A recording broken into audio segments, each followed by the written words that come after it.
Welcome to lesson number 3 in our series titled The Final Day, loosely based on, but using as kind of the basic template in terms of the order of the series, the book and video series 24 Hours That Changed the World by Adam Hamilton.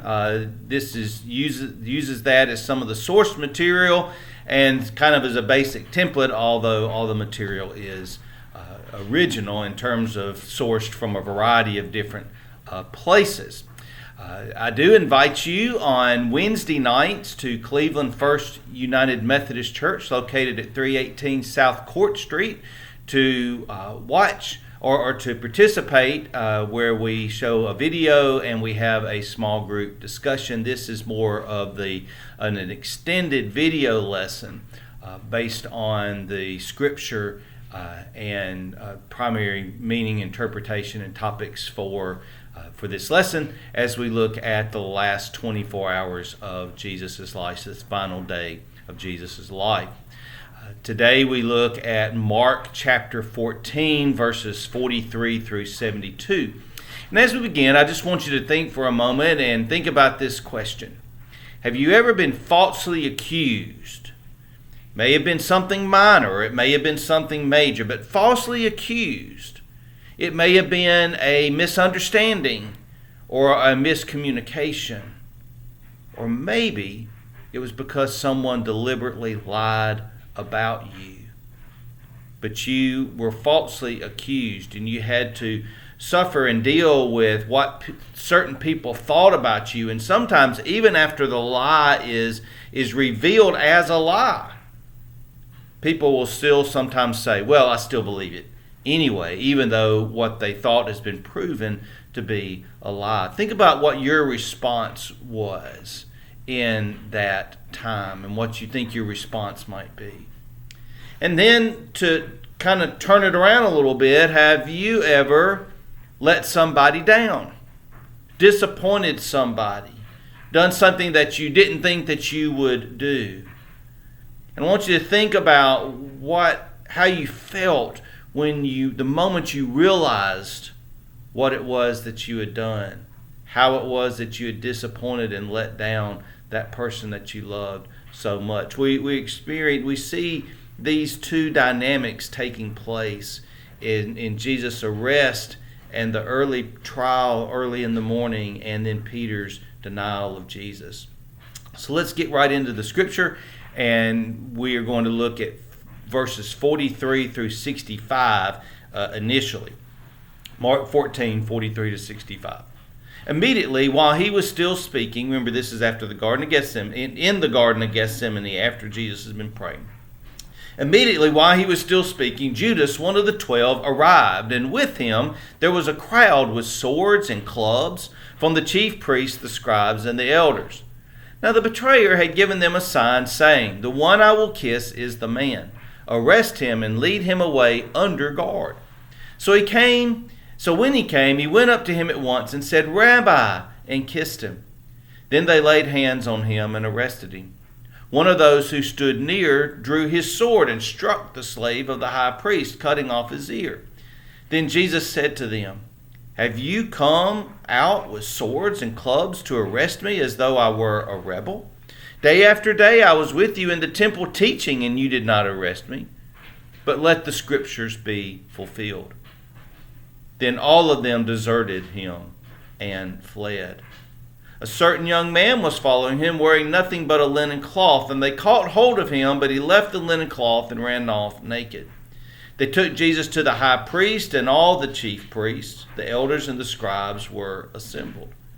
Peter had followed him at a distance right into the courtyard of the high priest, and he was sitting with the guards warming himself at the fire.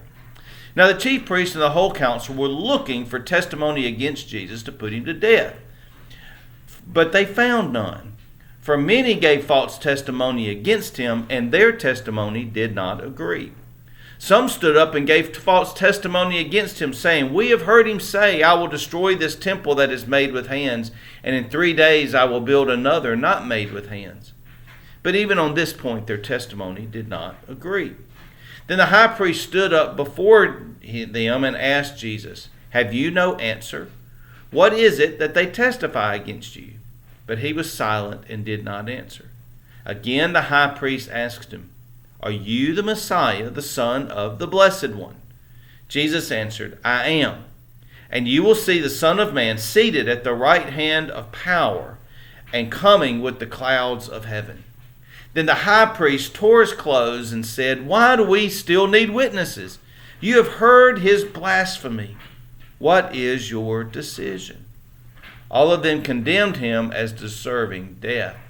Some began to spit on him, to blindfold him, and to strike him, saying, "Prophesy." The guards also took him and beat him. So Jesus has been praying. He's woken up the disciples after their latest round of sleep.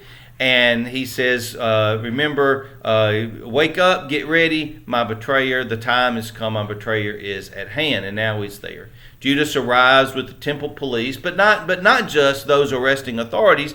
He also arrives with a crowd that has swords and clubs as well. And I can't help but wonder what they were expecting. Were they expecting that rebel? Had they been told that Jesus was dangerous and that his followers might riot? Had they heard about what would take place and were curious about what was going to happen? For after all, as Jesus tells them, he'd been teaching throughout the week. Maybe they just wanted to see what would happen, but were coming prepared. But for whatever reason, other people show up, not just the arresting authorities, but they show up with swords and clubs, ready to deal, they think, with whatever it was they were led to believe might happen. And although it's likely the temple police would have known which one was Jesus, Judas says, "I'm going to identify him with a kiss." And as he goes to kiss him, he says, "Rabbi!" And the rabbi in the New Revised Standard Version has an exclamation point. Rabbi, almost as if he's greeting an old friend, But there's so much more to it. Not only the betrayal, but even that once again Judas calls Jesus Rabbi. If you saw the lesson on the Last Supper, the first lesson in this series, I mentioned that although the crowd and other people would call Jesus Rabbi throughout his ministry, the disciples never call him Rabbi. There's no time in Scripture where any of the disciples called Jesus Rabbi. They may call him Master or Lord, whatever, but they never called him Rabbi except in two instances and only by Judas. The first is at the Last Supper when Jesus says, "One of you will betray me," and Judas says, "Surely not I, Rabbi." And then here when he greets him by calling him Rabbi. It's not an accident or a coincidence that Judas uses this word.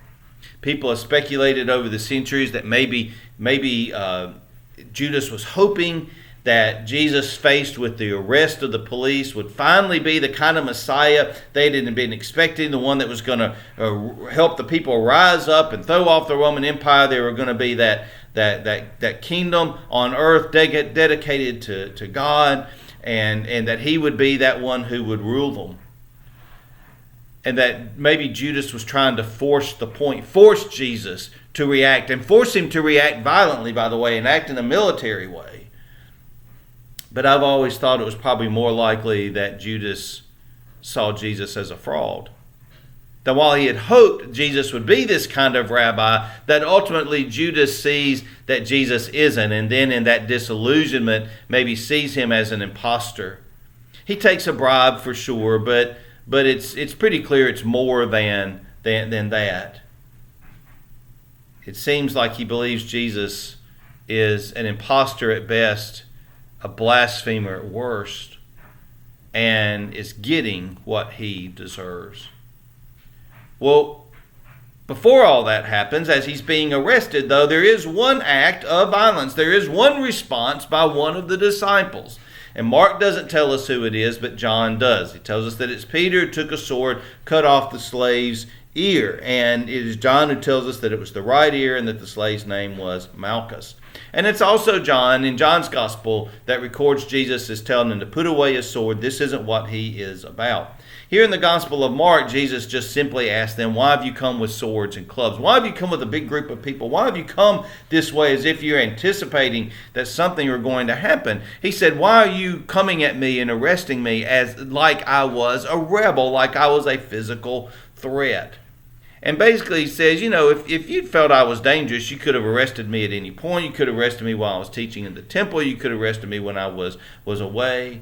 But you see, they have a vested interest in making Jesus look like a physical threat, look like a revolutionary who's going to stir up the people during this season of Passover. They are already, you see, setting up the justification for what they will say and do later. And they're interrogating him early in the morning and even going into the trial by Pilate and before the crowd and all those things, that he's a threat to stability, he's a threat to order, he's a threat to their faith.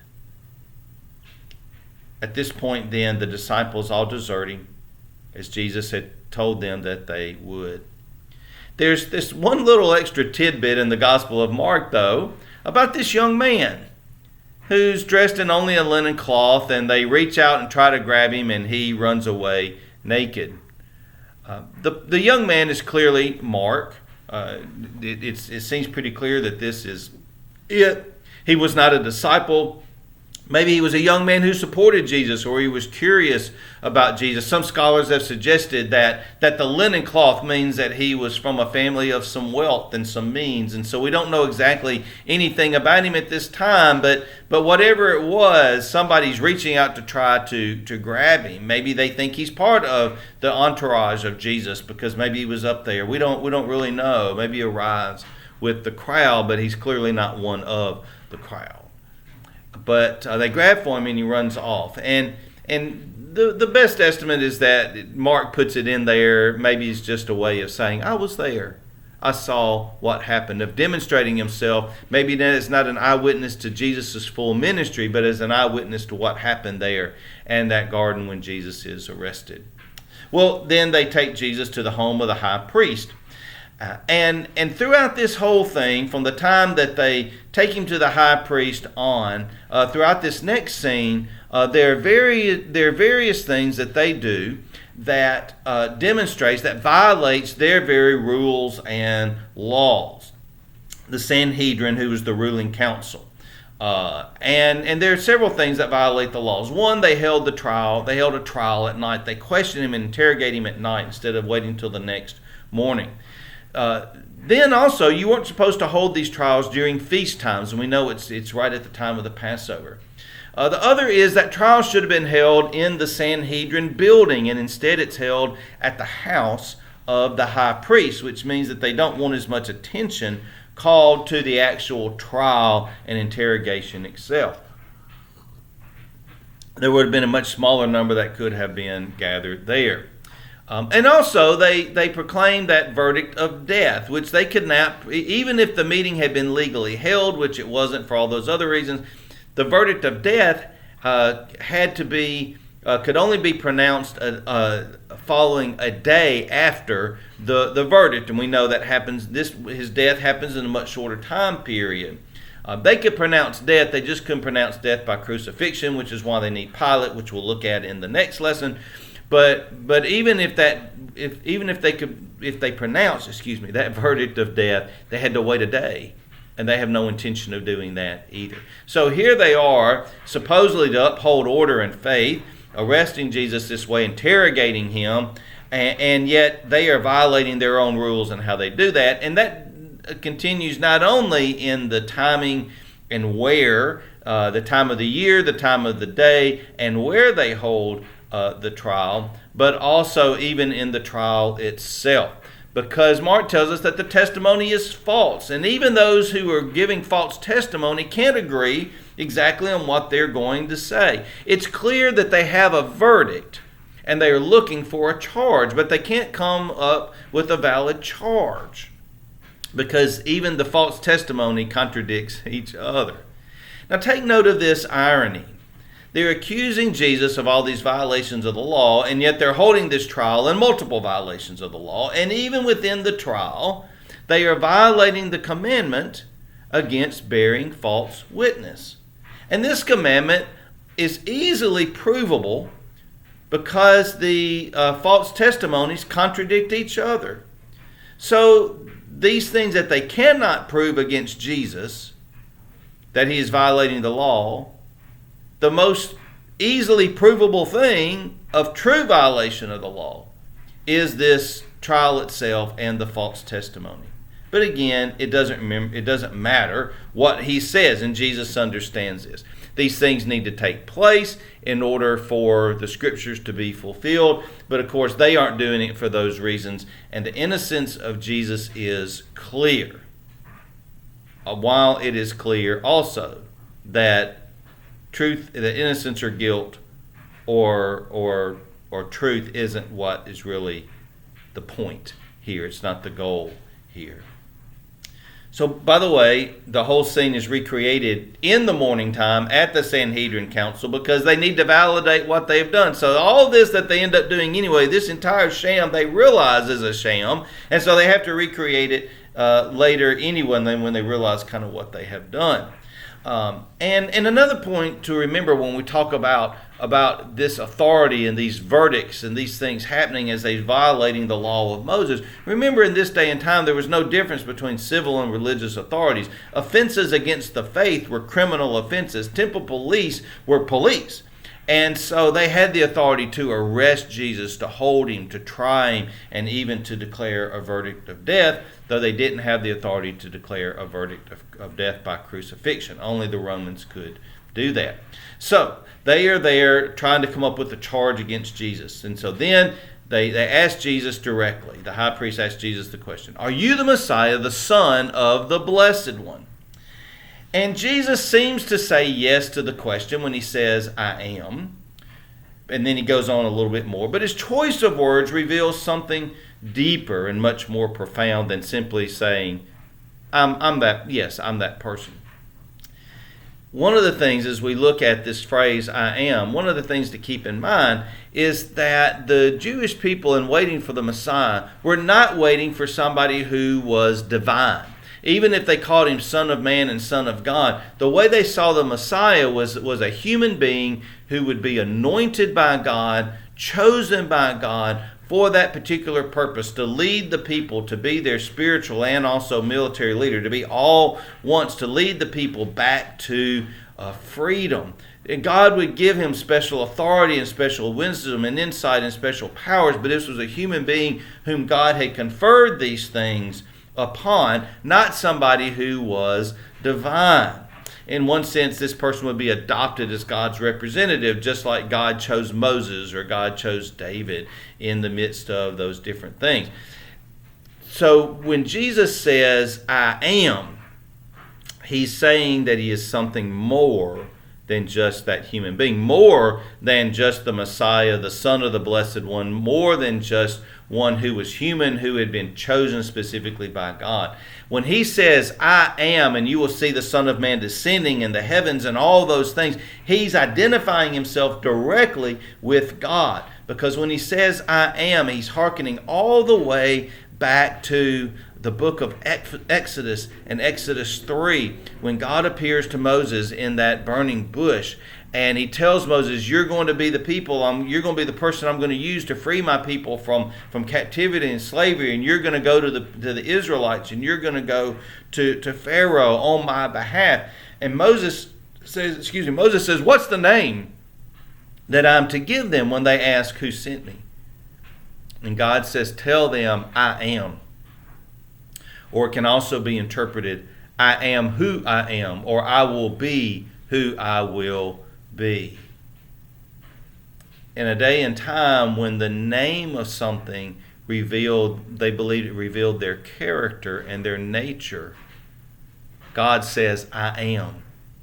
In other words, I cannot be contained by a simple description or even any number of descriptions. My power and my might and my very character and nature are beyond any explanation. I cannot be, God says, contained. I am.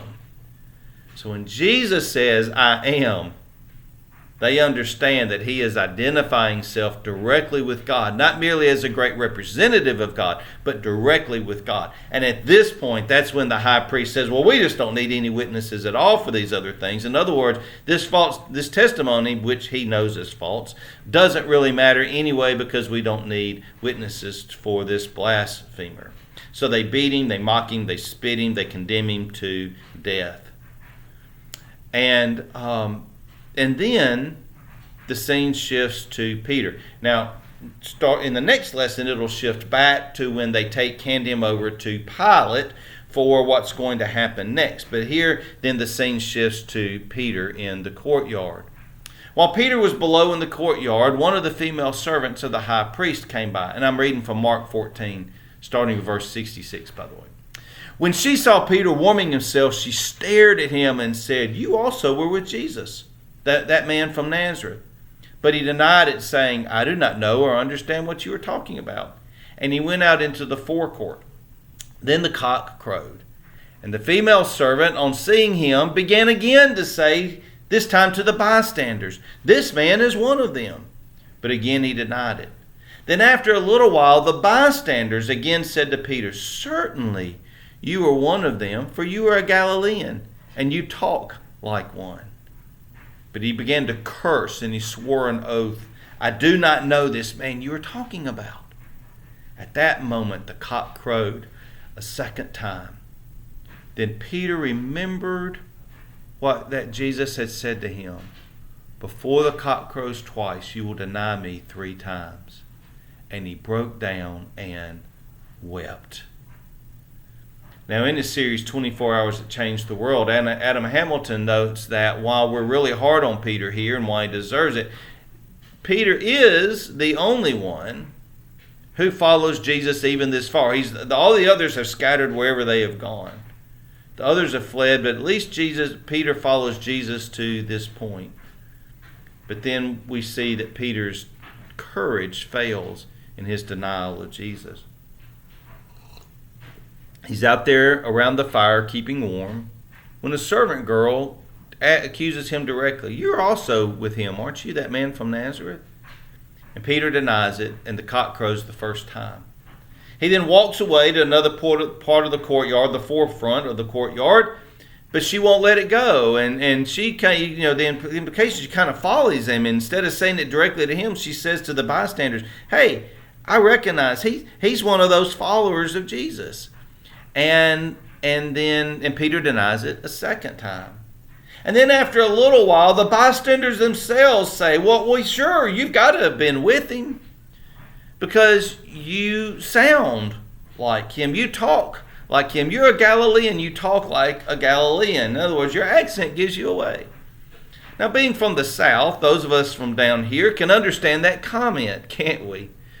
Whenever I travel anywhere in the country outside of the South, people will look at me and say, "Now, where are you from?"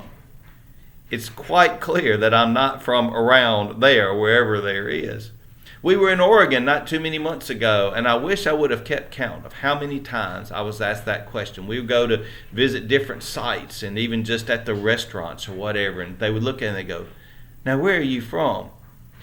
And by the way, they knew I wasn't from Minnesota or New York or whatever. They knew I was from the South. They just wanted to know exactly where in the South I was from. Our accents reveal something about where we are from, and Peter's did as well. It gave him away. And yet here, for a third time, he denies knowing Jesus. And this time, for emphasis, he curses. And he even swears an oath. "I do not know this person you were talking about." And at that time, the cock crows for the second time. And it says that Peter then remembered what Jesus had said to him. Oh, that memory. Have you had those things? The memory of something that has happened, and you just have trouble letting it go. And just think about just in that initial moment. He realizes what he's done. The very thing he had sworn to Jesus he would never do. It's the very thing that he did. And he even curses and he swears, saying that he doesn't know Jesus. Peter realizes what he's done, Mark says that he broke down and wept. The guilt and the shame is overwhelming in that moment. And I think all of us can identify with this, can't we? We've all let down God before. We've all let down somebody we love. We've all done those things that we didn't think we would do. And we felt in that moment that heart leaping up into our throat, that terror, that shame, that guilt. And then that very next feeling of just kind of drops down into the pit of your stomach as you begin to realize the implications of what you have done. And it's a horrible feeling. And it may lead us to break down and to weep, to beat ourselves up, to wonder, how could I have done or said such a thing? And we know that forgiveness, it's hard for us to forgive ourselves. We're overcome with shame and guilt in those times. The restoration of Peter will come, but it won't come until after the resurrection and Jesus appears on the beach and he has that conversation with Peter. We're thankful that it will come eventually, however. But in this moment, he is overwhelmed, he's overcome with the shame and the guilt and the sorrow at what he has done. When at Jesus' point of greatest need, he let Jesus down. The 20th century British theologian William Barclay points out another aspect of this story that I found so powerful, which is that this story of Peter's denial could have only come from Peter himself.